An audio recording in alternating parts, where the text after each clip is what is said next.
I know who goes before me. I know who stands behind. The God of angel armies is always by my side. The one who reigns forever, he is a friend of mine. The God of angel armies. Ibadah online itu sudah ada dari dulu. Jadi jangan kalian pikir ibadah online itu ada sejak ibadah COVID. Ternyata saya selidiki Alkitab, ternyata sudah ada ibadah online sejak dulu.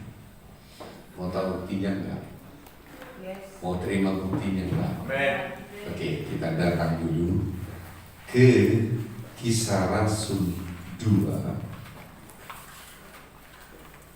Mari kita lihat dulu. Waktu itu di Yerusalem diam orang-orang Yahudi yang saleh dari segala bangsa di bawah kolong langit.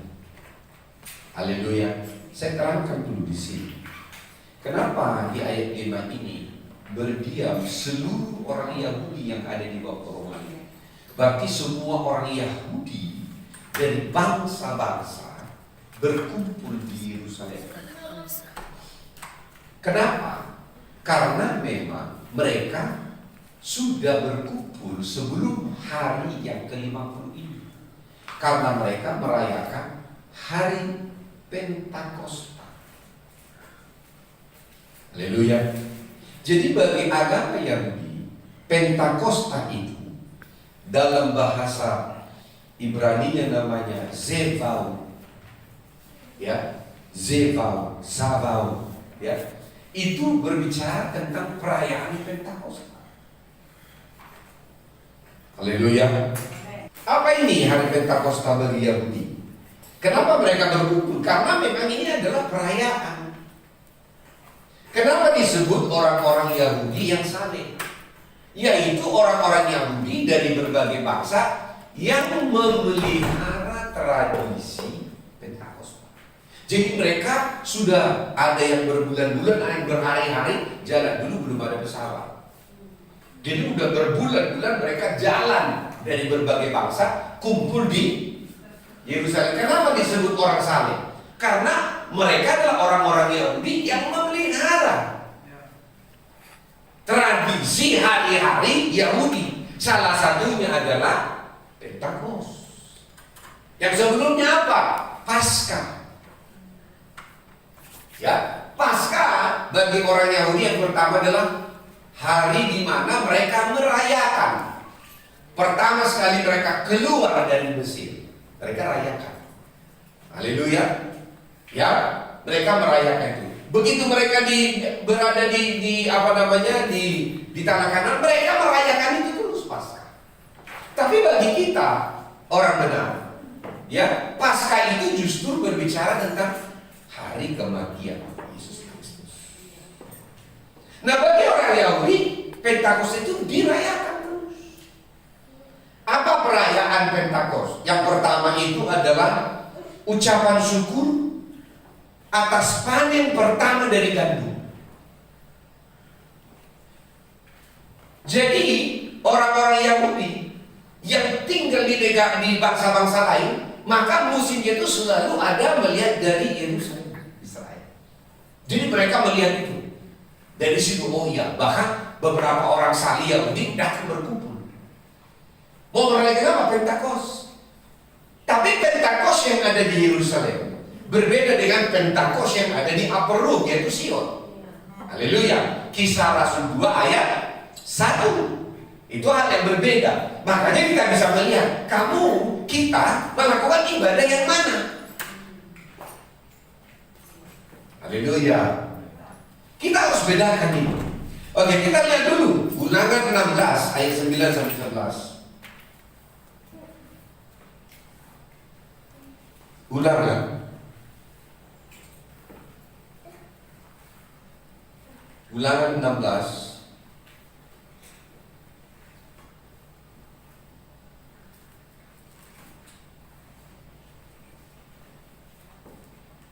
ayat 9. 7 minggu harus kau hitung. pada waktu orang mulai menyapu gandum yang belum dituai, haruslah engkau mulai menghitung 7 minggu. Berarti 7 kali 7 berapa? Setelah 1 hari kemudian, hari kelima. Haleluya. 7 kali 7 adalah 49. Setelah hari berikutnya, hari kelima.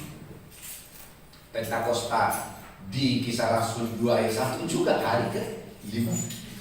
Setelah kebangkitan Yesus. 10 hari setelah Yesus naik ke surga. Karena selama 40 hari Yesus tinggal di bumi untuk memberitakan Injil Kerajaan Allah. Halo, hitung-hitungan dulu ya, men. Ayat yang ke-10. Kemudian haruslah engkau merayakan hari raya 7 minggu bagi Tuhan Allah. Ya, sekedar persembahan sukarela yang akan kau berikan sesuai dengan berkat yang diberikan kepadamu oleh Tuhan Allah. Ayat 11. Haruslah engkau bersukaria di hadapan Tuhan Allahmu, engkau ini dan anakmu laki-laki serta anakmu perempuan, hambamu laki-laki dan hambamu perempuan, dan orang Lewi yang diam yang di dalam tempatmu, dan orang asing, anak yatim dan janda yang di tengah-tengahmu di tempat yang akan dipilih Tuhan Allahmu untuk membuat namanya diam di sana. Jadi ini setiap mereka merayakan panen gandumnya. Paham? Haleluya. Haleluya. Amin. Jadi itu adalah perayaan yang terus harus dilakukan tiap tahun. Kemudian yang kedua, Pentakosta itu adalah hari di mana orang Israel menerima hukum Taurat lewat Musa. Jadi mereka merayakan di mana pertama sekali hukum Taurat dalam 10 hukum Taurat dalam 2 loh batu itu diserahkan kepada Musa. Berbicara tentang bagaimana orang Israel menerima ini.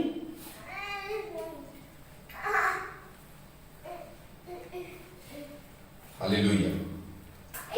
Haleluya. Amin. Amin. Oke, kita lihat dulu Ulangan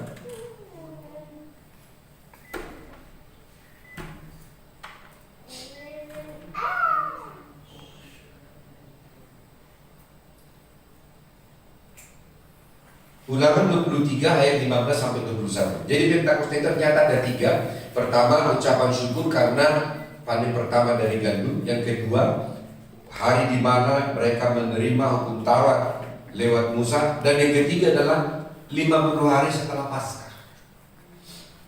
Jadi setelah Paskah, perayaan Paskah 50 hari, ya hari ke-50 setelah Paskah mereka rayakan. Ya. Oke, kita lihat dulu Imamat 23.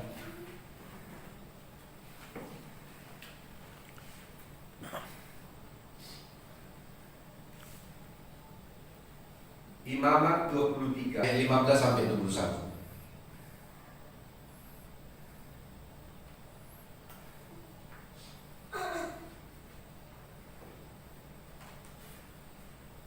Kemudian kamu harus menghitung mulai dari hari sesudah Sabat itu, yaitu waktu kamu membawa berkas persembahan rujukan, harus ada genap 7 minggu.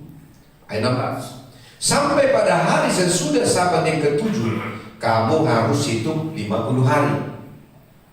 Lalu kamu harus mempersembahkan korban sajian yang baru kepada Tuhan. Ayat 17.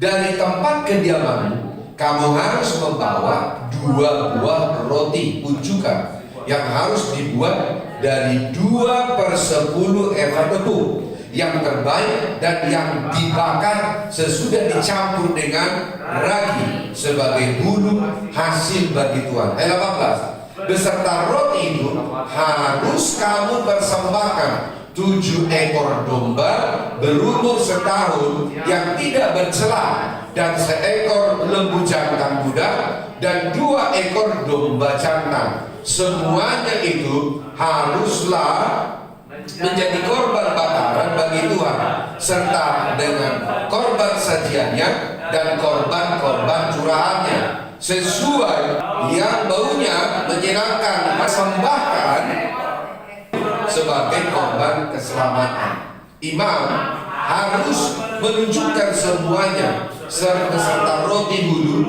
juga di hadapan Tuhan beserta 2 ekor domba itu. Semuanya itu haruslah menjadi persembahan kudus bagi Tuhan dan adalah bagian imam. Ayat 21, perhatikan baik-baik. Pada hari itu juga kamu harus mengumumkan hari raya dan kamu harus mengadakan pertemuan kudus.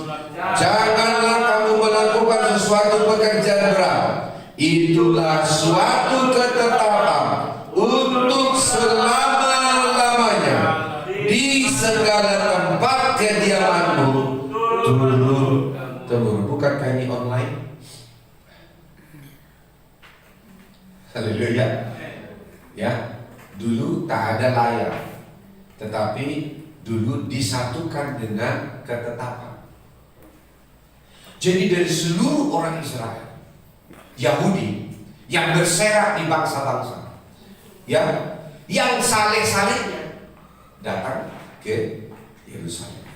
Tapi di tempat lain orang Yahudi, ya, yang tetap menghargai, mereka tetap merayakan perayaan ini, hari Pentakosta ini, secara online. Haleluya. Jadi benar kata pengkhotbah, apa yang sekarang ada dulu sudah ada. Ya, dulu teknologinya hanya ketetapan turun-temurun. Ya, sekarang pakai internet. Harus ada internetnya dulu baru bisa ikut beribadah di sini. Jadi saya temukan ternyata online itu sudah ada, ya. Jadi bukan sekarang aja, ya kan? Tapi Tuhan menginginkan bukan online. Karena apa? Karena kita sudah punya hukum yang baru.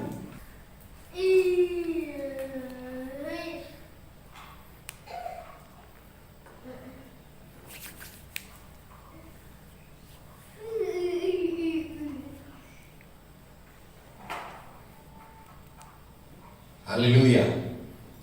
Mari kita baca. Sebab hukum Taurat diberikan oleh Musa, tetapi kasih karunia dan kebenaran datang oleh Yesus Kristus. Di sini jelas dibuat ada 2 hukum. Pertama adalah hidup dari hukum Taurat. Yang kedua adalah hidup dari hukum yang baru, yaitu hukum kasih karunia. Haleluya. Haleluya. Jadi pelayanan oleh karena apa yang tertulis itu namanya hukum Taurat. Tetapi pelayanan oleh karena iman dan percaya itu namanya pelayanan roh, yaitu hidup dalam hukum kasih karunia. Halo. Amin. Haleluya. Amin. Haleluya. Jadi kita bisa lihat di sini. Sekarang kita bisa lihat perbedaan. Apa perbedaannya? Kita tidak lagi hidup di bawah hukum Taurat. Justru dengan datangnya Yesus Kristus membawa hukum kasih karunia, Yesus menggenapi semua kegenapan dari hukum Taurat di dalam Yesus Kristus. Haleluya. Jadi kita tidak lagi hidup di dalam hukum Taurat, tapi kita hidup sekarang di dalam hukum kasih karunia. Haleluya. Nah, hukum Taurat tapi hidup oleh karena percaya. Halo. Halo.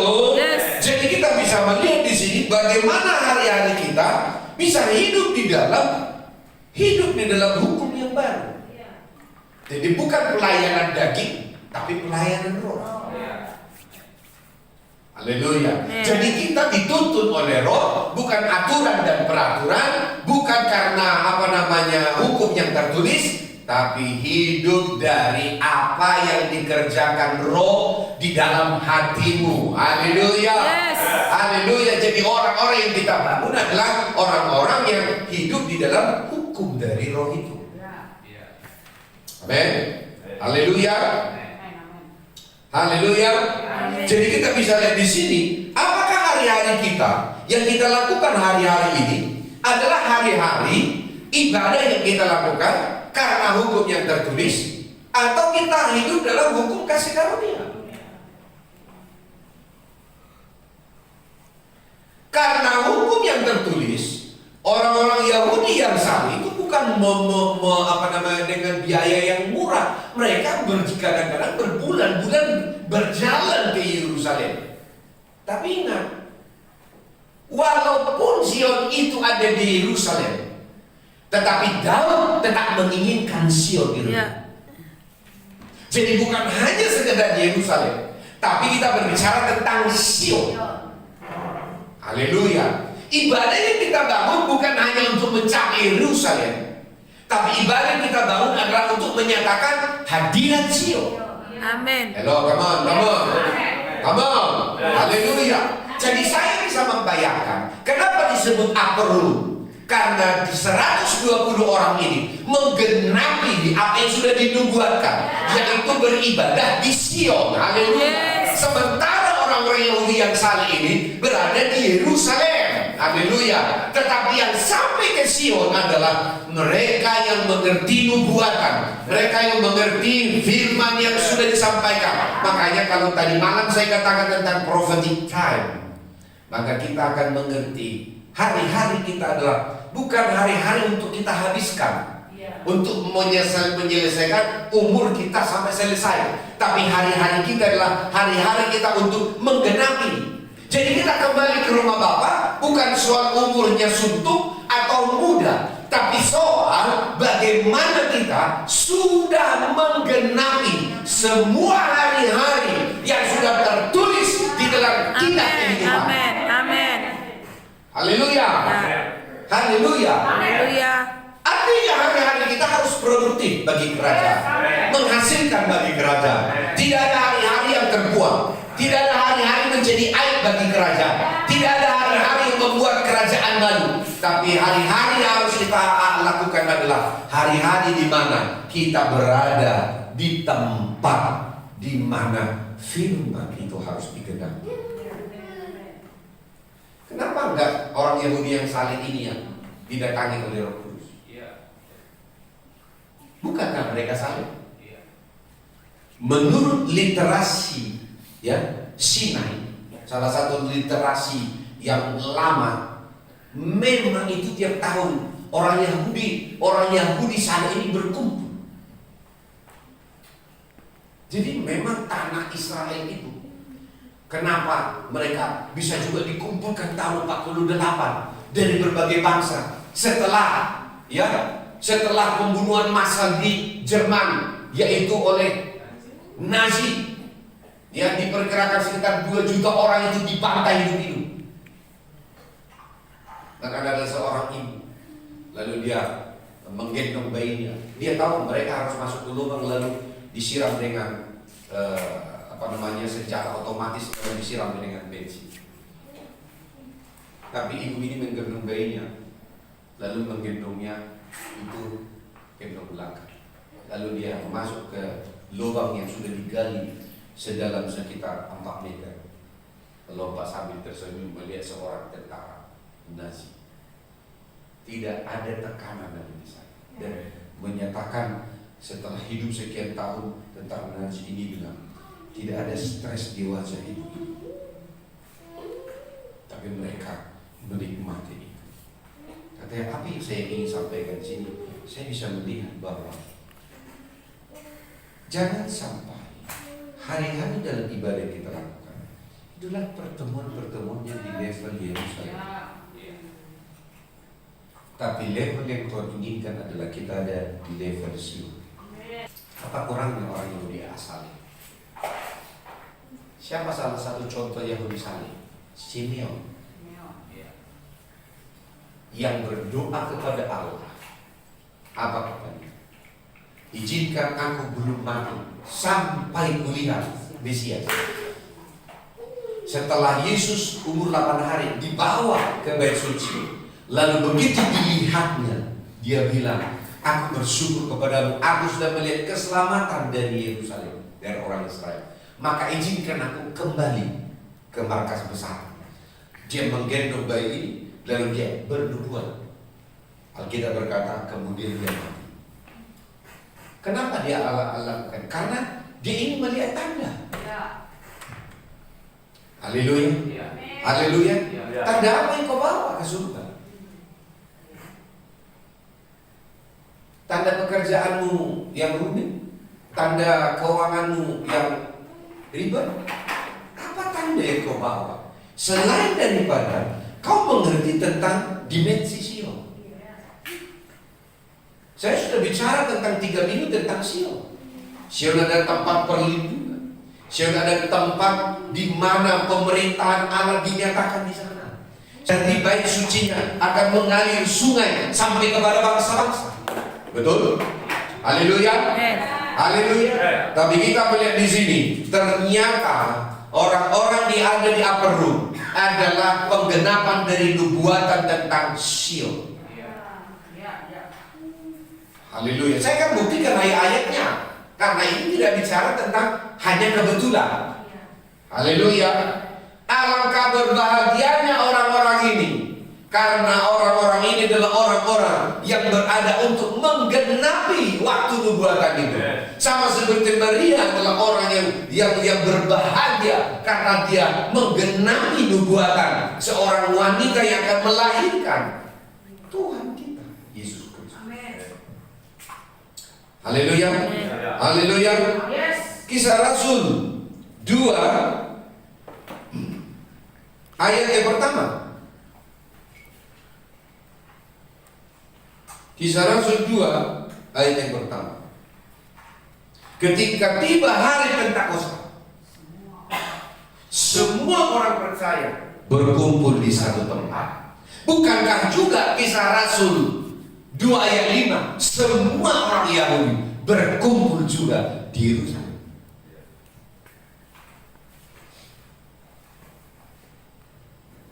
Tetapi apa bedanya orang ini? Mereka berada di tempat di mana Tuhan akan kasih tahu, aku akan menggenapi nubuatan. Tiap tahun mereka datang, tiap tahun mereka datang, tiap tahun mereka orang Yahudi datang. Tapi mereka tidak menjadi bagian dari penggenapan. Tapi mereka hanya menjadi bagian yang memelihara aturan dan peraturan dan tradisi. Gereja seperti apa yang Tuhan bangkitkan hari-hari ini? Bukan memelihara aturan dan tradisi, tapi gereja yang bergerak oleh karena tuntunan Roh. Haleluya. Amin. Haleluya. Jadi kita bisa lihat gambaran ini. Kisah Rasul 2 ayat yang kelima. Kita bandingkan dulu.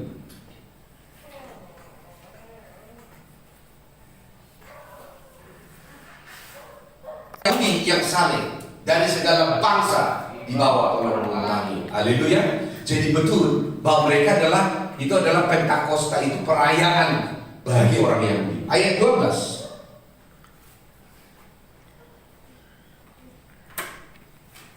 Maksudnya 14.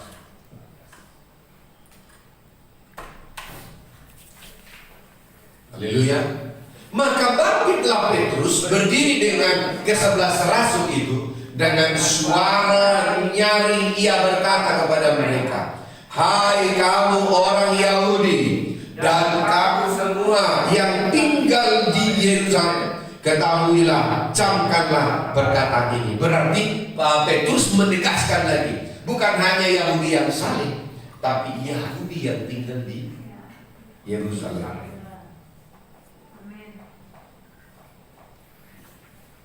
Ini gambaran Kristen karena KTP.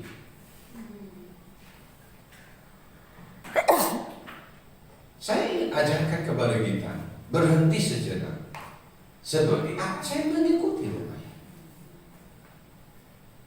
Jangan sampai kamu hanya ada di Yerusalem, tapi tidak sampai ke Upper Room.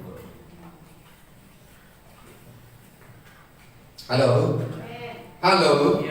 Ibadah-ibadah seperti apa yang kau lakukan di rumahmu dalam hubungan pribadimu? Apakah Yerusalem hanya memelihara tradisi? Nanti kalau saya nggak seteduh ditabrak beca loh. Halo? Nanti kalau saya nggak seteduh nggak diberkati Tuhan saya loh. Kalau saya nggak seteduh nanti kayak mana? Nggak tenang hatiku. Apakah hanya di level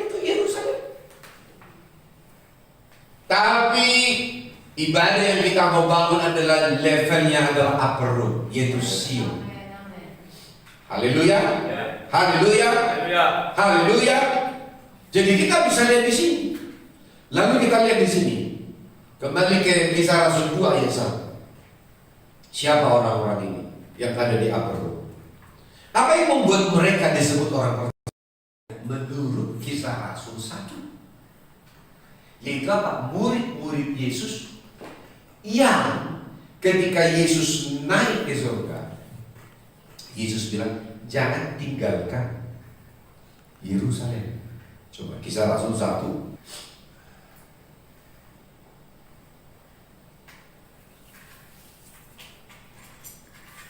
Kisah Rasul 1 ayat 4. Kita lihat. Pada suatu hari ketika ia makan bersama-sama dengan mereka. Siapa maksudnya? Yesus. Dengan siapa? Murid-murid. Jadi yang dimaksud dengan mereka orang percaya adalah orang yang bersama dengan Yesus. Siapa mereka? Orang yang hidup dengan hukum yang baru. Itu hukum kasih karunia, bukan hukum Taurat. Haleluya, haleluya.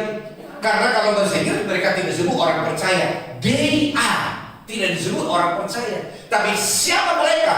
Menurut Kisah Rasul 1 ayat 4. Kemudian ia melarang mereka meninggalkan Yerusalem dan menyuruh mereka tinggal di situ, menantikan janji Bapa yang telah demikian katanya. Telah kamu dengar daripadaku, sebab Yohanes membaptis dengan air, tetapi tidak lama lagi kamu akan dibaptis dengan Roh Kudus. Haleluya, haleluya. Jadi kita bisa melihat di sini bahwa Kisah Rasul 1 ayat 4 dan 5, mereka disebut orang percaya adalah orang-orang yang sebagian yang ketika Yesus naik ke surga, mereka melihat Yesus naik ke surga. Lalu siapa orang-orang Yahudi merayakan Pentakosta ini? Mereka tidak mengenal Yesus Kristus. Bahkan Yesus berkata, aku datang kepada umat kepunyaanku sendiri, tapi aku sendiri yang ditolak. Mereka menyalibkan, mereka menolak Yesus dan menyalibkan Yesus. Haleluya.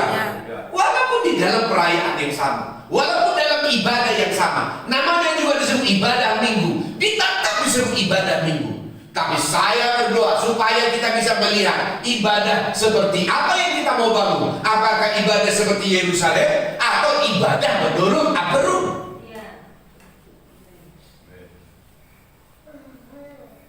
Haleluya. Come on. Supaya kita berdoa, supaya kita tahu apa yang sedang kita bangun. Haleluya. Jadi dikatakan di situ, sebab Yohanes membaptis dengan air, tetapi tidak lama lagi kamu akan dibaptis dengan Roh Kudus. Jadi orang-orang Israel, maksudnya orang-orang percaya, mereka naik ke atas upper room karena mereka bergerak oleh karena janji Tuhan, oleh karena firman. Kisah Rasul 2 ayat 14 yang kedua.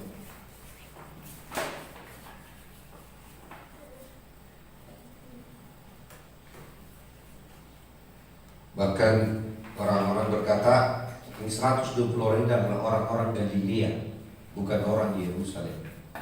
Begitu keadaan sama. Karena kalau saya sudah terima, berarti saya harus berikan. Gak mau mengendap di dalam saya. Amin. Yohanes, Kisah Rasul 2 ayat 14. Maka bangkitlah Petrus, berdiri dengan ke-11 rasul itu, dan dengan suara nyaring ia berkata kepada mereka, hai kamu orang-orang Yahudi dan kamu semua yang tinggal di Yerusalem, ketahuilah dan camkanlah perkataan ini. Jadi kepada siapa kita ingin memberitakan Injil? Kepada orang-orang Yahudi yang tinggal di Yerusalem. Karena harus dimulai dari Yerusalem. Bukankah itu Kisah Rasul 1 ayat berapa?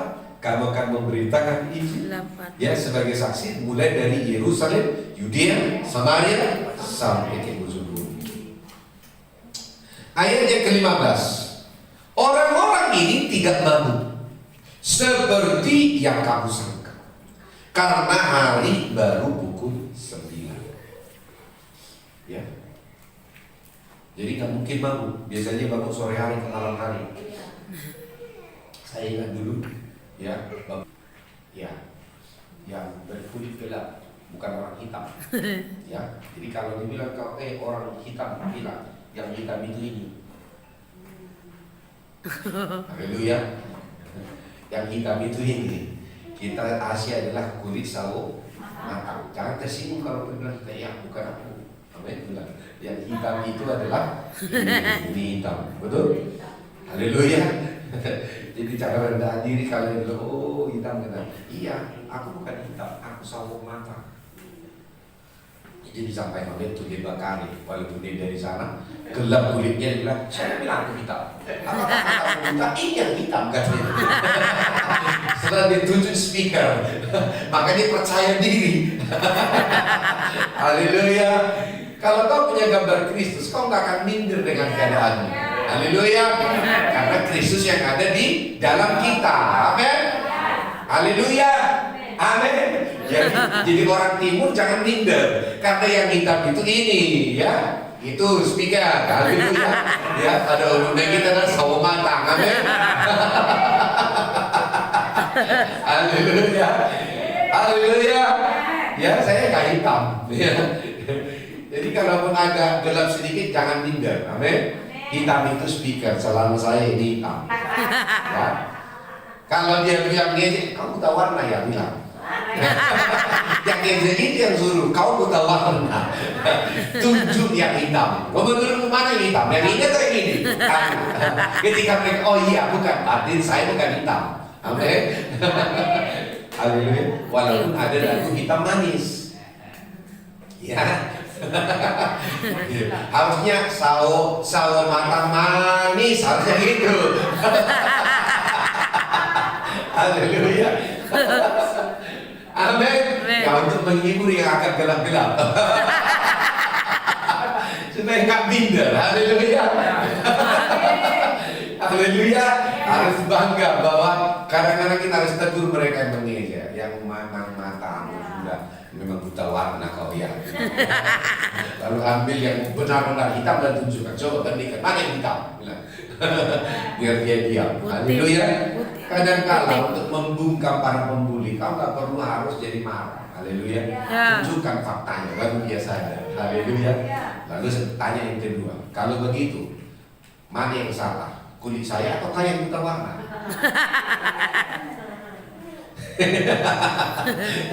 Tanya, mana yang benar? Saya yang memang hitam atau kau yang buta warna?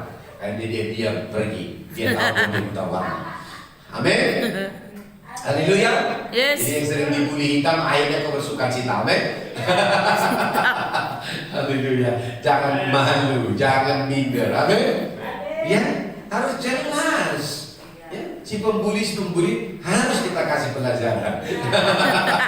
Haleluya. Amin. Ya, dia nggak akan jawab aku buta warna, tapi dia pergi lalu garuk-garuk kepala. Aku yang salah. Dia katanya. Amin. Haleluya. Kan itu dilakukan oleh Yesus ketika orang-orang Yahudi ingin merajam perempuan yang kedapatan berzina. Pulang mereka garuk-garuk kepala, tak bisa dijebak Tuhan ini katanya. Haleluya. Ini tips. Amin. Oke, kita lihat dulu. Orang-orang ini tidak mabuk seperti yang kamu sangka, karena hari baru pukul 9. Tetapi itulah yang difirmankan Allah dengan perantaraan Nabi Yoel. Jadi kamu harus tahu yang kedua, kenapa orang-orang ini ada di upper room? Karena selain daripada perkataan Yesus bahwa mereka tinggal di Yerusalem, ternyata mereka ada untuk menggenapi waktu firman itu harus terjadi. Come on. Haleluya. Haleluya. Kenapa mereka ada di sana? Karena ada waktu untuk penggenapan. Apa waktu penggenapan? Karena nubuatan kepada yang namanya Nabi Yoel. Di mana itu? Walaupun sebagian ada di sini. Kita lihat di Yoel 2 ayat 28 sampai 32. Yoel 2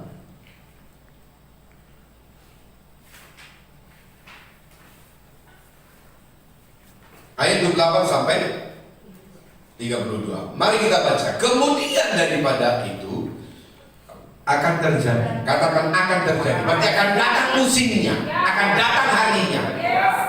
Bukankah ini bicara prophetic time? Akan datang harinya. Firman dilepaskan, tapi akan datang harinya. Hamba Tuhan melepaskan perkataan Tuhan, tapi akan datang harinya. Lalu harinya ini milik siapa? Orang yang ada tersedia untuk menggenapi itu terjadi dalam dirinya. Haleluya. Haleluya. Kemudian daripada itu akan datang terjadi bahwa aku akan mencurahkan rohku ke atas semua manusia. Haleluya. Maka anak-anakmu laki-laki dan perempuan akan bernubuat. Orang-orang mudamu yang tua akan mendapat mimpi. Teruna-terunamu akan mendapat penglihatan-penglihatan. Lu bisa bilang, juga ke atas hamba-hambamu laki-laki dan perempuan akan kucurahkan rohku pada hari-hari. Ini meneguhkan apa yang saya bagikan tadi malam. Berarti waktu, tanda dari mana masa dan waktu Tuhan terjadi dalam hidupmu adalah dimulai ketika rohnya tercurah. Haleluya. Jadi jangan kecilkan dengan yang namanya Roh Kudus dicurahkan. Karena itu ditunggu oleh nabi-nabi, dinantikan oleh para nabi, supaya itu mereka bisa lihat. Tapi justru kita bisa melihat ini dimulai daripada kisah para rasul. Haleluya. Ayat 30. Aku akan mengadakan mujizat-mujizat di langit dan di bumi, darah dan api dan gumpalan-gumpalan asap. Jadi ini juga bagian dari namanya nubuatan ini digenapi. Lalu kenapa ketika ini terjadi? Oh, akhir zaman sudah datang. Bukan, ini waktu penggenapan. Ya, setiap kali ada kejadian aneh-aneh, oh ini akhir zaman. Ya, akhir zaman seperti apa? Mana yang digenapi? Ayat 31. Matahari akan berubah menjadi gelap gulita dan bulan menjadi darah sebelum datangnya hari Tuhan yang hebat dan dahsyat. Ini puncaknya. Ayat 32. Dan barang siapa yang berseru kepada nama Tuhan akan diselamatkan. Terus, sebab di Gunung Sion, oh, lalu apa? Dan Yerusalem. Bukankah ini tentang Kisah Rasul 2? Gambaran Sion dan Yerusalem. Come on. Jadi ini sudah dinubuatkan. Orang-orang yang ada di Yerusalem dan ada orang di Sion. Tapi siapa yang mendapat penggenapan nubuatan? Orang yang perlu. Haleluya. Sebab di Gunung Sion dan di Yerusalem akan ada keselamatan seperti yang telah difirmankan Tuhan, dan setiap orang yang dipanggil Tuhan akan termasuk orang-orang yang terlepas. Haleluya. Haleluya. Tapi di sini bukan disebut orang yang terlepas, tetapi orang-orang yang terpanggil, dipilih. Haleluya. Haleluya. Jadi kita bisa melihat di sini Pentakosta itu bukan lagi hanya perayaan tiap tahun, tetapi Pentakosta adalah kehidupan rohani yang harus kita alami tiap hari. Kau memilih ini, kau rayakan tiap tahun atau tiap minggu, atau kau rayakan tiap hari. Kalau kau rayakan tiap tahun, kau hanya sampai di Yerusalem. Tapi kalau kau ingin merayakan itu tiap hari, kau berarti memberi dirimu untuk sampai di upper room. Haleluya. Haleluya. Haleluya. Haleluya. Amin. Jadi kita bisa melihat di sini bahwa ini adalah kehidupan yang harus kita bisa pahami. Untuk meneguhkan ini, Yohanes 16 ayat yang ke-7. Saya terus masih bahas ini, Yohanes 16 ayat yang ke-7. Namun benar yang kukatakan ini kepadamu adalah lebih berguna bagi kamu jika aku pergi. Sebab jika aku tidak pergi, penghibur itu tidak akan datang kepadamu. Tetapi jikalau aku pergi, aku akan mengutus dia. Jadi Roh Kudus dicurahkan, itu artinya Roh Kudus diutus. Haleluya. Jadi Roh Kudus diutus. Siapa yang mengutus? Bapa dan Yesus. Yohanes 14 ayat 26.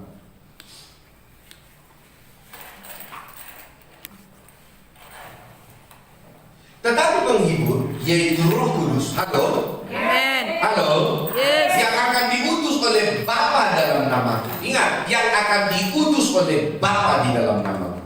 Dialah yang akan mengajarkan segala sesuatu kepadamu dan akan mengingatkan kamu akan semua yang telah kukatakan kepadamu. Jadi Roh Kudus yang diutus di dalam penggenapan kitab Yoel, dalam pencurahan Roh Kudus, itu adalah Roh Kudus yang diutus oleh Bapa dalam nama Yesus.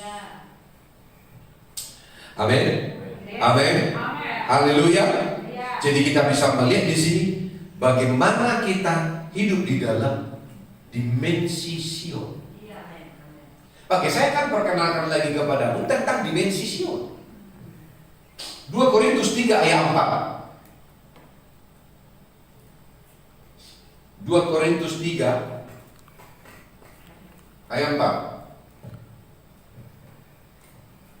Demikianlah besarnya keyakinan kami kepada Allah oleh Kristus. Oke. Dengan diri kami sendiri, kami tidak sanggup untuk memperhitungkan sesuatu seolah-olah pekerjaan kami sendiri. Tidak. Kesanggupan kami ialah pekerjaan Allah. Haleluya. Jadi pelayanan Roh Kudus itu pekerjaan Allah. Ayat 6. Ialah yang membuat kami juga sanggup menjadi pelayan-pelayan dari satu perjanjian baru. Garis bawahi.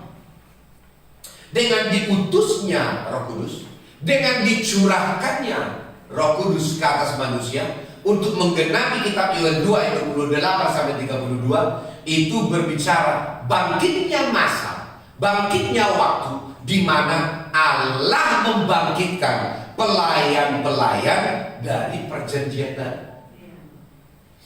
Haleluya. Jadi kita bukan pelayan-pelayan di dalam perjanjian lama. Karena perjanjian lama melayani Hukum Taurat, tapi perjanjian baru melayani Kristus di dalam kasih karunia. Haleluya. Haleluya. Ya, dan satu perjanjian baru yang tidak terdiri dari hukum yang tertulis, garis bawahi. Haleluya. Jadi perjanjian pelayanan perjanjian baru adalah tidak tertulis dalam hukum yang tertulis, tetapi dari Roh, guru besar ya. Sebab hukum yang tertulis mematikan, haleluya, tetapi hukum Roh menghidupkan, haleluya. Amin. Come on, Yes. haleluya. Jadi ketika kau berdiri di sini, kau melayani sebagai pelayan perjanjian baru, engkau membawa kematian atau kau membawa kehidupan. Apa yang membedakannya? Perbedaannya adalah hasilnya apa? Makanya jangan main-main ketika kau ada di sini, karena kita hidup di dalam pelayanan perjanjian baru. Kamu harus benar di dalam hatimu, benar di dalam motivasi hatimu, benar di dalam kenapa kau ada di sini. Haleluya. Kenapa? Karena kita hidup sekarang di dalam pelayanan Roh. Haleluya. Karena pelayanan yang tertulis itu mematikan, membunuh. Haleluya. Tetapi pelayanan Roh menghidupkan. Jadi jangan katakan melayani di sini sebagai bagian daripada hanya mengambil waktu-waktu kita. No, kita mengambil pelayanan di dalam pelayanan baru. Tapi konsep berpikir kita harus baru. Kenapa? Berarti kita berdiri di sini bukan lagi oleh karena pengalaman dan suara kita yang bagus-bagus, tapi kita berdiri di sini karena kita dipimpin dan digerakkan oleh Roh Kudus. Haleluya. Amin. Haleluya. Jadi bukan menyelesaikan 1, 2, 3, 4 lagu baru tugas saya selesai, tetapi saya menyelesaikan apa yang mau Roh Kudus saya lakukan. Jadi bisa saja tanpa lagu pun orang bilang, tapi bisa saja 10 lagu pun tetap juga di situ tuh. Bisa saja bahasa roh juga iya, tapi tetap di situ. Apa bedanya? Bedanya hanya satu. Pelayanan yang tertulis membunuh, tapi pelayanan roh menghidupkan. Ada pewahyuan, ada pengertian, ada terobosan, ada pertobatan, ada pemulihan, ada kesembuhan. Itu bicara pelayanan yang menghidupkan. Haleluya. Jadi bukan setelah selesai lalu kita mengalami keletihan. Bukan. Karena kalau yang menghidupkan itu selalu menyegarkan. Yang memimpin kepada kematian terukir dengan huruf pada lolong batu.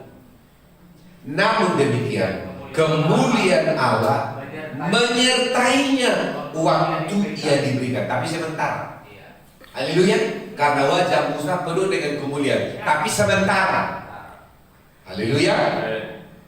Sebab sekalipun pudar juga, maka cahaya Musa begitu cemerlang sehingga mata orang-orang Israel tidak tahan menatapnya. Jadi kata-kata orang macam seperti apa orang itu bicara karena kemuliaan yang mereka lihat dari pelayanan roh. Jadi bukan ini, kayak mana nih orang ini? Katanya pelayan. Jadi bukan itu. Tapi orang macam apa orang seperti ini? Kenapa kehidupan mereka berkuasa? Orang Israel menutupi mukanya, matanya karena kemuliaan yang ada di wajah Musa itu menghilangkan. Tapi makin lama makin redup, berarti sementara. Tapi kemuliaan pelayan roh makin lama makin cemerlang. Haleluya. Bagaimana kita lihat di sini lagi, jika pelayanan itu datang dengan kemuliaan yang demikian, betapa lebih besarnya lagi kemuliaan yang menyertai pelayanan roh. Oh, haleluya. Haleluya, haleluya, haleluya.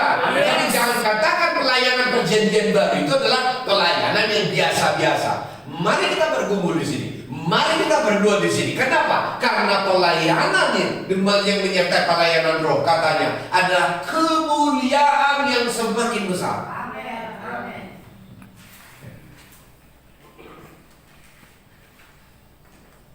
Ayat yang ke-9. Sebab jika pelayanan yang memimpin kamu, memimpin kepada penghukuman itu mulia. Baca. Betapa lebih mulianya lagi pelayanan yang memimpin kepada pembenaran. Haleluya. Ayat 10. Sebenarnya apa yang dahulu dianggap mulia, jika dibandingkan dengan kemuliaan yang mengatasi segala sesuatu ini, sama sekali tidak mempunyai arti. Ayat 11. Sebab jika yang pudar itu disertai dengan kemuliaan, betapa lebihnya lagi yang tidak pudar itu disertai dengan kemuliaan. Berarti yang kekal itu disertai dengan kemuliaan. Berarti pelayanan kita lakukan nanti pelayanan perjanjian baru yang disebut dengan pelayanan roh adalah pelayanan yang kekal. Kenapa? Tidak pudar. Haleluya. Bekasnya apa? Kehidupan yang diubah terus menerus, yaitu menjadi serupa, menjadi segambar dengan Kristus. Haleluya. Haleluya. Ayat 12. Karena kami mempunyai pengharapan yang demikian, maka kami bertindak dengan penuh keberanian. Ayat 13. Tidak seperti Musa yang menyelubungi mukanya supaya mata orang-orang Israel jangan melihat hilangnya cahaya yang sementara itu. Tetapi pikiran mereka telah menjadi tumpul. Sebab sampai pada hari ini selubung itu masih tetap menyelubungi mereka. Jika mereka membaca perjanjian lama itu tanpa disingkapkan, karena hanya Kristus saja yang dapat menyingkapkannya. Ayat 15. Bahkan sampai pada hari ini, setiap kali mereka membaca kitab Musa, ada selubung yang menutupi hati mereka. Jadi impact dari mereka menolak kemuliaan Allah itu ada selubung yang menutupi mata. Haleluya.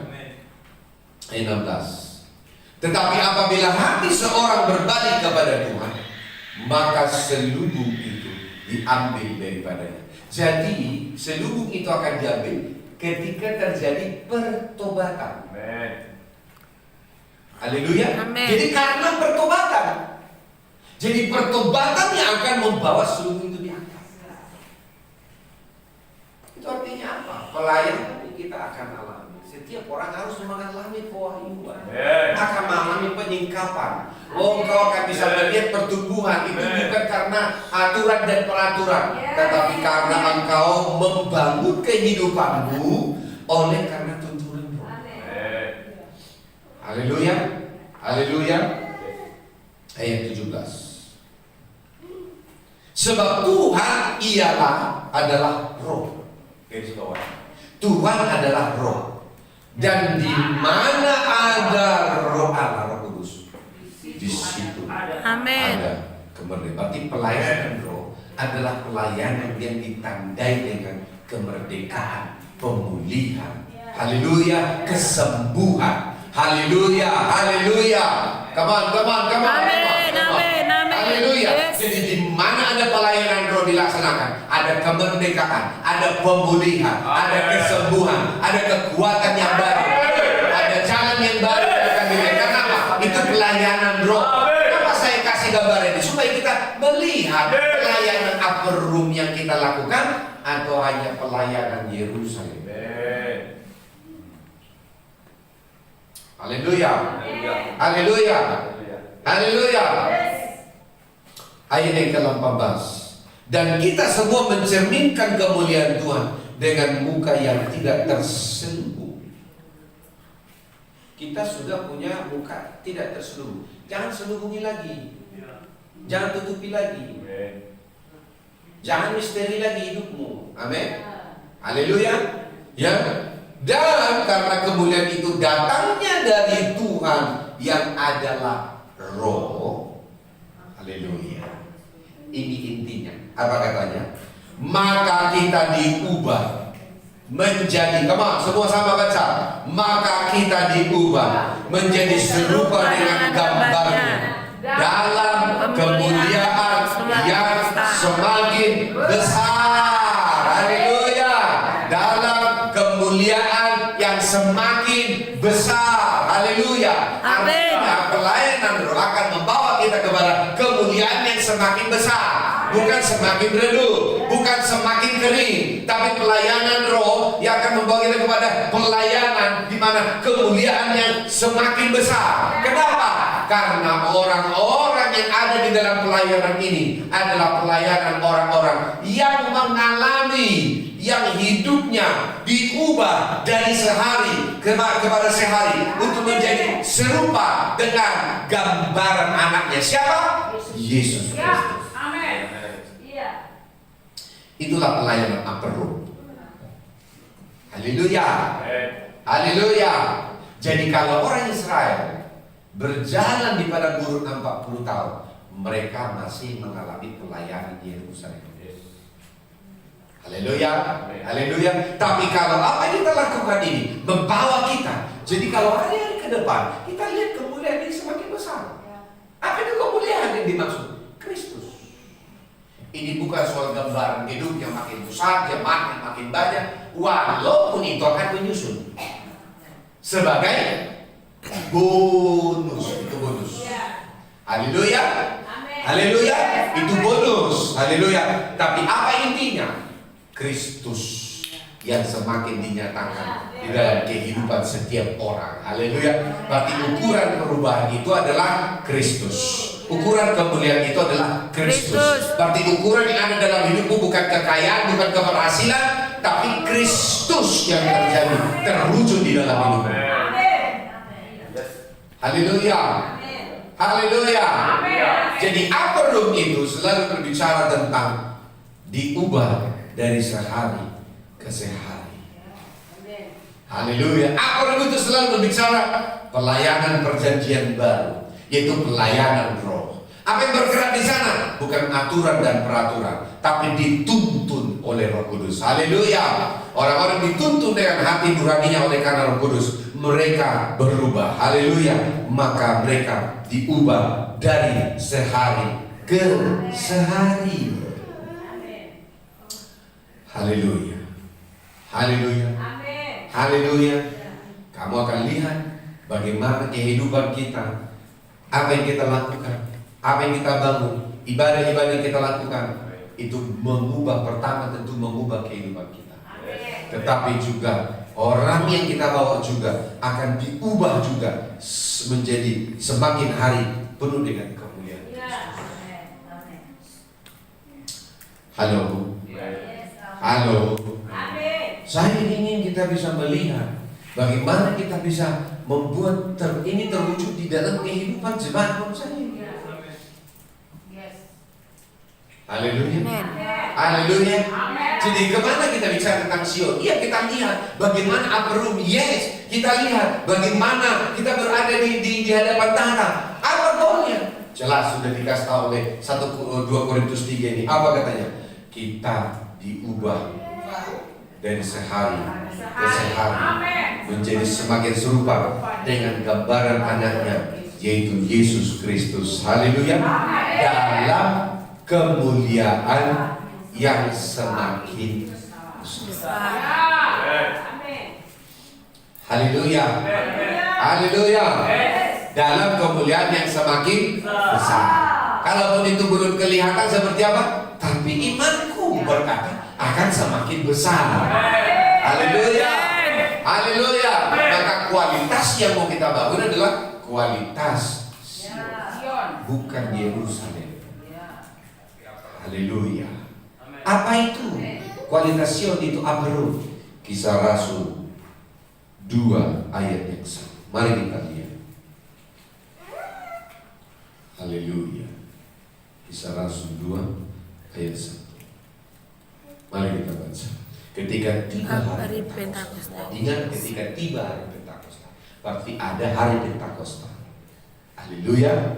Tapi Pentakosta mana? Pentakosta tradisi atau Pentakosta karena firman. Haleluya. Karena arahan dari Roh Kudus. Amin. Kemudian semua orang percaya berkumpul di satu tempat. Jadi memang ibadah on-site, berjumpa, itu yang Tuhan inginkan, bukan online. Haleluya. Yang kedua, berkumpul di satu tempat. Ini penting. Haleluya. Apa maksudnya? Pertama, konsep kita satu. Apa itu? Pelayanan perjanjian baru. Itu pelayanan roh, bukan karena tertulis. Haleluya. Haleluya. Come on. Halo. Jadi pelayanan kita bangun adalah pelayanan roh. Haleluya. Jadi siapa yang akan memimpin kita di dalam setiap ibadah? Bukan orang-orang yang karena punya kemampuan berbicara bagus, bukan karena kemampuan bernyanyi yang bagus. Tapi siapakah mereka? Mereka yang punya kemampuan mengetahui waktu Tuhan, dan mereka dilatih untuk dipimpin oleh Roh Kudus. Haleluya. Jadi berkumpul di satu tempat berarti engkau tidak mungkin dengan orang pikir yang berbeda. Haleluya. Haleluya. Haleluya. Makanya selama kamu belum masuk ada di dalam sini, ya masih dalam proses. Makanya kita bawa anak kita. Ya sekalipun Johan sudah bisa main musik, Belum tentu, karena kita harus bangun setiap mereka untuk hidup di dalam dipimpin oleh Roh. Haleluya. Supaya kita tidak salah. Nah, kalau kita nanti hanya menyuruh orang yang sudah bisa, maka ini pelayanan aturan dan peraturan karena tertulis. Tapi kita sedang membangun orang-orang yang hidup dalam tuntunan Roh. Bahkan kalau nggak ada orang yang bisa main keyboard, tapi ada orang yang hidup dituntun oleh Roh, itu jauh lebih bagus. Haleluya. Haleluya. Kenapa? Karena itulah pelayanan Roh. Jadi sukacita kita nggak hilang kalau nggak ada keyboard, nggak ada musik. Enggak, sukacita kita hanya satu, bisa terhilang kalau Roh Kudus tidak bergerak di sini. Haleluya. Haleluya. Hanya kalau Roh Kudus tidak bergerak di sini, ayo kita pindah. Kenapa? Berarti tidak di sini tempatnya. Roh Kudus tidak ada di sini. Haleluya. Haleluya. Yang lain boleh tidak ada, tapi kalau yang lain boleh melengkapi, puji Tuhan. Keyboard ini puji Tuhan, pemainnya puji Tuhan, yang sound system puji Tuhan. Tapi kalau intinya tidak ada Roh Kudus, tidak ada di situ, pergi ke tempat lain. Haleluya. Haleluya. Amin. Haleluya. Jadi apa inti seorang pemimpin pujian? Sampai dia bisa tahu Roh Kudus. Tahu. Bagaimana dia bisa merasakan Roh Kudus turun di rumah pun dia tidak tahu seperti apa ciri-ciri Roh Kudus turun. Ingat, bukan Roh Kudus jatuh ya, turun. Haleluya. Karena kalau kamu menonton film yang ada di box office, lalu malaikat jatuh, ya itu malaikat yang jatuh. Roh Kudus bukan jatuh, tapi Roh Kudus mendarat turun. Kenapa dia mendarat turun? Karena ada tempat yang tersedia. Haleluya. Karena ada tempat yang tersedia. Kenapa Roh Kudus ada di sini?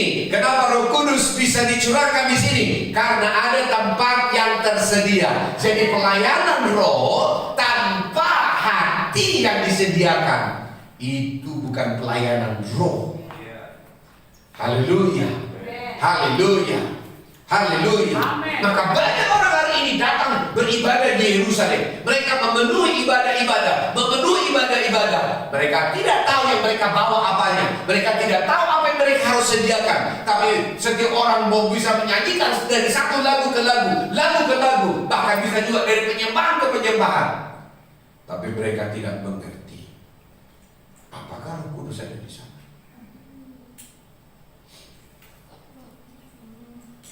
Haleluya.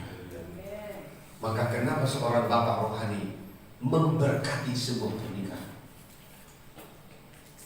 Karena bapak rohaninya melihat dua orang ini yang mau diberkati punya kemampuan menghadirkan Roh Kudus.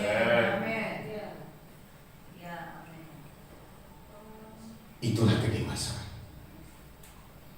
Jadi jangan kau berpikir akan menerima berkat bapak rohani kalau kau tidak dilatih bagaimana menghadirkan Roh Kudus dalam kehidupanmu sehari-hari. Banyak orang, aku sudah bisa diberkati menikah karena aku bisa menghadirkan kedua belah pihak orang tua kami. Bukan itu paling penting. Tapi bagaimana menghadirkan Roh Kudus, menyatakan Roh Kudus dengan apa yang paling disukai oleh Roh Kudus. Hati tersedia bagi Dia. Haleluya. Haleluya. Kenapa Roh Kudus memerlukan hati kita? Karena Dia adalah Roh. Dia akan bisa bergerak kalau ada media hati Roh yang sudah dibaharui, yaitu hati kita. Amin. Haleluya. Apakah Roh Kudus bisa datang seperti angin? Apakah Roh Kudus bisa datang seperti api? Bisa. Tetapi Kisah Rasul 2 ayat 4, maka Roh Kudus dicurahkan, maka orang-orang percaya mulai berkata-kata dengan bahasa. Itu artinya apa? Roh Kudus termanifestasi lewat orang-orang percaya. Jadi pertama tadi, Roh Kudus melihat ada tempat, hati yang tersedia, hidup yang tersedia, maka Roh Kudus akan dicurahkan. Kemudian apa yang terjadi selanjutnya? Roh Kudus akan termanifestasi lewat siapa? Orang-orangnya. Jadi bukan begini, saya ibadah puji Tuhan, haleluya, kami di laut sampai nangis-nangis loh, 1111 keluar semua, puji Tuhan. Bukan. Apa inti dari pelayanan roh? Setelah kamu mengalami pelayanan roh itu, apa yang terjadi? Roh Kudus harus bergerak, bekerja di luar, keluar lewat hidupmu. Itu pelayanan roh. Haleluya. Roh Kudus menggerakkanmu, mendoakan orang sakit, menyembuhkan orang sakit. Halo, mengusir setan-setan. Kenapa? Karena Roh Kudus yang bergerak di dalammu. Inilah pelayanan roh. Haleluya. Inilah pelayanan roh. Karena hukum Taurat digerakkan oleh aturan dan peraturan. Bahkan Yesus berkata, engkau memberi persepuluhan dari beras gandum yang ada di rumahmu. Tapi yang biaya untuk orang tuamu, kamu bilang sudah dikasih untuk Tuhan. Jangan, katanya. Kenapa? Karena orang bergerak karena aturan yang legalistik. Tapi apa yang kita mau bangun dari ibadah dari sini? Orang-orang mulai bergerak karena tuntunan dari Roh. Haleluya. Amen. Haleluya. Haleluya. Apa bukti kita selalu membangun pelayanan atau roh di sini? Kamu pulang dari sini, kamu sudah mengalami Roh Kudus bekerja melalui hidupmu kepada orang. Itulah pelayanan. Jadi Roh Kudus itu bukan hanya untukmu, lalu kau simpan dan lalu kau kantongi. Bukan. Tapi ketika Papa mulai melihat, engkau pergi, engkau datang ke rumah temanmu, engkau juga boleh bekerja, engkau melakukan apapun, engkau mau manifestasikan pekerjaan di dalam. Haleluya. Haleluya. Haleluya. Karena apa? Karena kita menggenapi apa yang Tuhan katakan. Matius 4 ayat 4. Bukan, Matius 4 ayat 1 ya. Kita lihat dulu.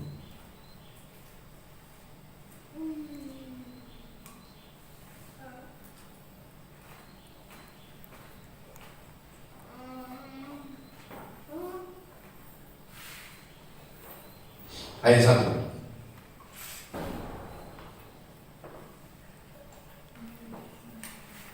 Maka Yesus dibawa oleh Roh kepada guru untuk dicobai iblis. Saya sudah kasih gambaran dua hal ini. Bagi iblis, Yesus untuk dicobai. Tapi bagi Allah, dia diuji. Dua hal ini berbeda. Haleluya. Haleluya. Haleluya. Tapi kita bisa melihat ini, setelah Yesus, maka Yesus dibawa oleh Roh kepada guru untuk dicobai oleh iblis. Haleluya. Haleluya. Sama juga di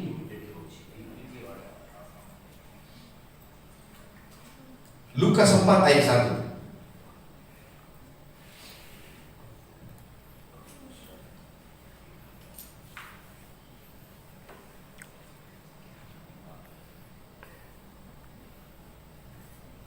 Yang penuh dengan Roh Kudus. Haleluya, garis bawahi. Haleluya. Kembali dari sungai Yordan, lalu dibawa oleh Roh Kudus ke padang gurun. Inilah dimensi Roh Kudus.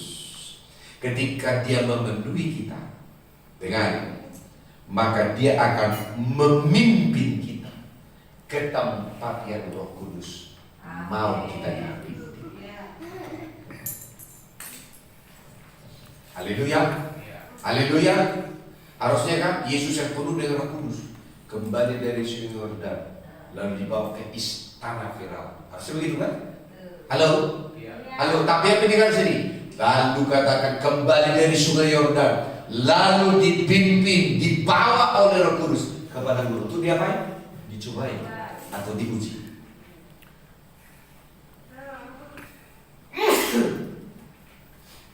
Ayat 2. Di situ ia tinggal 40 hari lamanya dan dicobai iblis. Selama di situ ia tidak makan apa-apa, dan sesudah waktu itu ia lapar. Haleluya. Haleluya. Ayat 3. Lalu berkatalah iblis kepadanya, jika engkau anak Allah, suruhlah batu ini menjadi roti. Ayat 4. Jawab Yesus kepadanya, ada tertulis, manusia hidup bukan dari roti saja. Ayat 5. Kemudian ia membawa Yesus ke satu tempat yang tinggi, dan dalam sekejap mata ia memperlihatkan kepadanya semua kerajaan dunia. Kata iblis kepadanya, segala sesuatu itu telah serta kemuliaannya akan kuberikan kepadamu, sebab semuanya itu telah diserahkan kepadaku, dan aku akan memberikannya kepada siapa saja yang ku kehendaki. Jadi jika kau menyembah aku, seluruhnya itu akan menjadi milikmu. Tetapi Yesus berkata kepadanya, ada tertulis, engkau harus menyembah Tuhan Allahmu, dan hanya kepada Dia saja engkau berbakti. Kemudian ia membawa Yesus ke Yerusalem dan menempatkannya dia di bubungan bait Allah, lalu berkata kepadanya, jika engkau anak Allah, jatuhkanlah dirimu dari sini ke bawah, sebab ada tertulis mengenai engkau, ia akan memerintahkan malaikat-malaikatnya untuk melindungi engkau. Ayat 11. Dan mereka akan menatang engkau di atas tangannya, supaya kakimu jangan terantuk kepada batu. Yesus menjawabnya, ada firman, jangan engkau mencobai Tuhan Allahmu. Ayat 13. Sesudah iblis mengakhiri semua pencobaan itu, ia mundur daripadanya. Baik, garis bawahi. Ia selalu menunggu waktu yang baik. Waktu yang baik. Itu artinya kau gak bisa lepas dari bergantung dari Roh Kudus. Amin. Haleluya. Haleluya. Haleluya. Yes. Roh Kudus yang menuntunmu, membawamu kepada Guru. Roh Kudus yang memberi kamu kekuatan dan memenangkan pertempuran.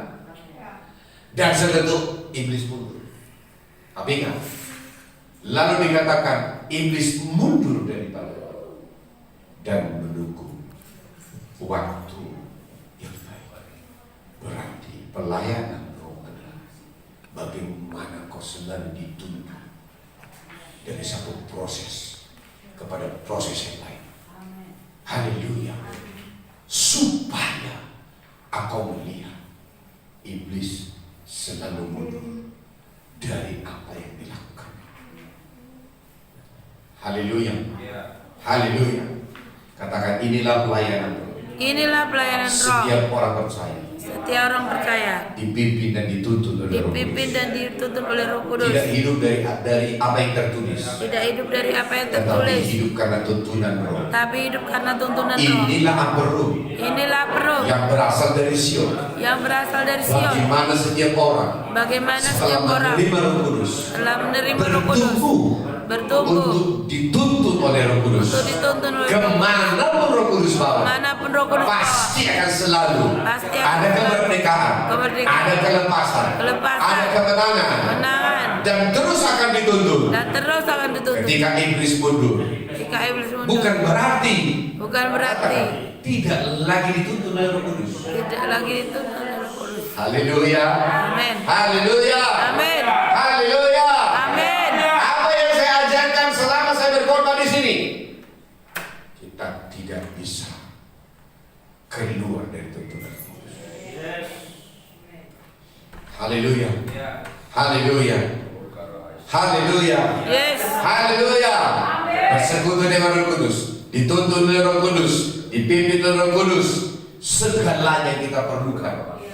Sekalipun engkau dibawa kepada Guru, maka iblis akan selalu mundur. Haleluya. Haleluya. Kalau kau hari-hari ini dibawa oleh Roh Kudus kepada Guru, pastikan Roh Kudus ada di sana.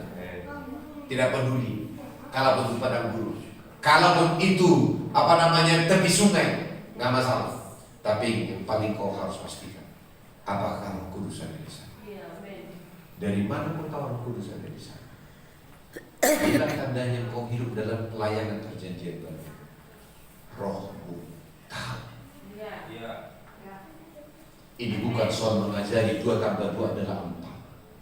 Tapi kau akan tahu 2 tambah 2 adalah 4 ketika engkau bergaul dengan Dia. Haleluya. Haleluya. Amin. Haleluya. Karena apa? Karena kita hidup di dalam kasih karunia-Nya, hidup di dalam pengurapannya. Haleluya. Haleluya. Amin. Haleluya. Lukas 4 ayat 21. Terakhir.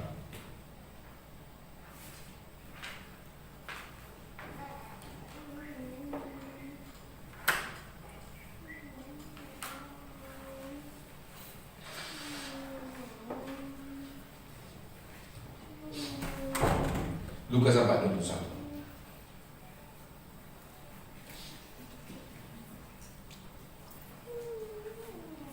Lalu ia mulai mengajar mereka, katanya, pada hari ini genaplah nas ini sewaktu kamu mendengarnya. Kapan mulai sebuah nubuatan mulai tergenapi di atas seseorang? Baca ayat yang sebelumnya, ayat yang ke-18. Mari kita baca 1, 2, 3 ya. Roh Tuhan Allah ada padaku, oleh sebab Ia telah mengurapi aku. Ia mengurapi aku untuk menyampaikan kabar baik kepada orang-orang miskin, dan Ia mengutus aku untuk memberitakan pembebasan kepada orang-orang tawanan dan penglihatan bagi orang-orang buta, untuk membebaskan orang-orang yang tertindas, untuk memberitakan tahun rahmat Tuhan telah datang. Kemudian Ia menutup kitab itu, memberikannya kepada pejabat, lalu duduk. Dan mata semua orang dalam rumah ibadah itu tertuju kepadanya. Ayat 21, baca. Lalu Ia mulai mengajar mereka, katanya, pada hari ini genaplah nas ini sewaktu kamu mendengarnya. Kapan nas itu boleh digenapi? Ketika Roh Allah ada padaku. Aperum terjadi karena Roh Tuhan turun, genaplah nubuatan itu. Yesus meneguhkan semua nubuatan itu akan terjadi kepadaku, digenapi dalam hidupku. Tanda itu nubuatan akan digenapi dalam hidupku adalah Roh Kudus turun. Haleluya. Kau gak perlu tahu, tanya kapan waktunya, kapan masanya. Hanya ini tandanya apa? Dan kamu akan menerima kuasa kalau Roh Kudus turun ke atas kamu. Haleluya. Haleluya. Saya tahu apa yang saya ajarkan hari ini. Ada satu roh yang akan engkau mulai tangkap oleh karena Roh Kudus. Bahwa yang kau rindukan bukanlah mengerjakan ini, mengerjakan itu, mengerjakan yang itu. Tapi yang kau pastikan adalah, apakah saya melihat Roh Kudus ada di sana? Maka kalau kau masih bergumul dengan keluarga, kau tidak akan bisa mengharapkan apapun kalau kau tidak membangun keberadaan Roh Kudus dalam kehidupan mereka. Kalau kau masih sedang pemulihan dengan keuanganmu, dengarkan baik-baik, kau tidak akan bisa melihat keuanganmu akan menjadi keuangan kerajaan kalau kau tidak membangun hadirat Roh Kudus ada di sana. Haleluya. Kalau kau sedang membangun keluargamu kembali, engkau tidak akan bisa melihat itu sebelum engkau tahu bagaimana menghadirkan Roh Kudus terbangun di tempat itu. Karena Allah itu adalah Roh, Roh Kudus itu adalah Roh. Di mana ada Roh Kudus, di situ ada kemerdekaan. Haleluya. Bahkan Yesus berkata, kalau aku mengusir setan oleh karena Roh Kudus, kerajaan Allah ada di tengah-tengah kamu. Haleluya. Haleluya. Haleluya. Jadi pelayanan perjanjian baru bukanlah kemampuan supaya kau bisa melayani, tapi kemampuan engkau membangun kehadiran Roh Kudus di dalam kehidupanmu sehari-hari. Engkau mengenalinya, engkau tahu seperti apa kehadiran Roh Kudus, karena Dia akan memberikan kepadamu tandanya. Dan inilah tandanya penggenapan dari nubuatan-nubuatan. Ketika Yesus berkata, Roh Tuhan Allah ada padaku. Amin. Mari kita bangkit berdiri. Haleluya, haleluya, haleluya, haleluya. Mari bangun rohmu. Mari bangun rohmu. Mari berdoa di dalam rohmu. Mari berdoa di dalam rohmu. Sama takkan berapa kata berapa kali. Shika berapa kasama. Sana bakala kasama beranu. Come on. Lima semua bagi berdiri. Siapa berapa kata berapa namu. Yende berapa kata berapa sana beranu. Rebe rolo sana berapa sana beranu. Bina berapa kata sana berapa beranu. Rebe kata berapa sana. Rebe rolo sana. Rebe berapa kata sana.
tempat ini Tuhan.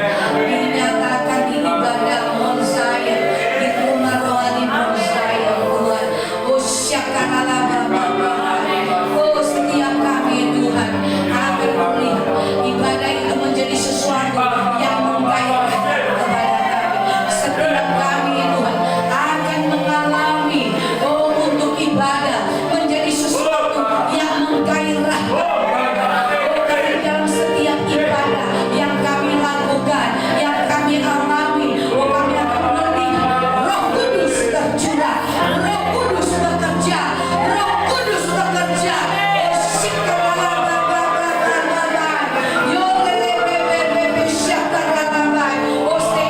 setiap kami Tuhan beribadah kepada Engkau Tuhan.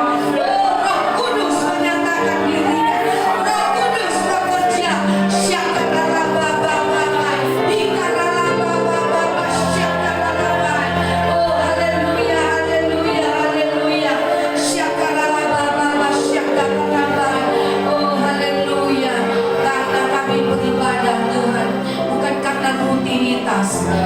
Tetapi oleh karena Roh Kudus bekerja, karena kami hidup di dalam pelayanan Roh. Sehingga kami akan melihat hari demi hari hidup kami diubahkan oleh karena Tuhan beribadah kepada Engkau Tuhan menjadi sesuatu. Itu menjadi sesuatu yang utama dalam hidup kami Tuhan, lebih daripada yang lain Tuhan. Di dalam nama Yesus Tuhan, biarlah Tuhan kami berubah Tuhan, cara pandang kami Tuhan, sikap kami untuk beribadah berubah Tuhan, berubah di dalam nama Yesus Kristus Tuhan. Sehingga hidup kami Tuhan juga akan berubah ketika kami memiliki, kami berubah di dalam sikap kami, di dalam ekspresi kami untuk beribadah Tuhan. Kami akan melihat perubahan itu pertama sekali, itu akan kami alami Tuhan, terjadi atas hidup kami Tuhan. Di dalam nama Yesus Kristus Tuhan. Di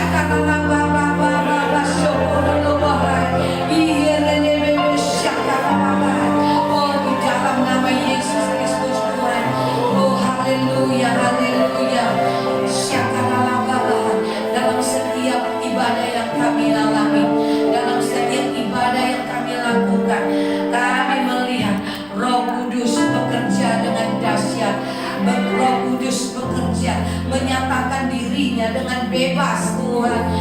Di dalam nama Yesus, karena ibadah yang bergairah dari setiap kami yang datang beribadah, roh yang bergairah, roh yang menyala-nyala. Bukan lagi Yesus menjadi sebuah paksaan, bukan lagi menjadi satu rutinitas untuk beribadah Tuhan, tapi itu menjadi kesukaan kami. Itu menjadi kehausan kami.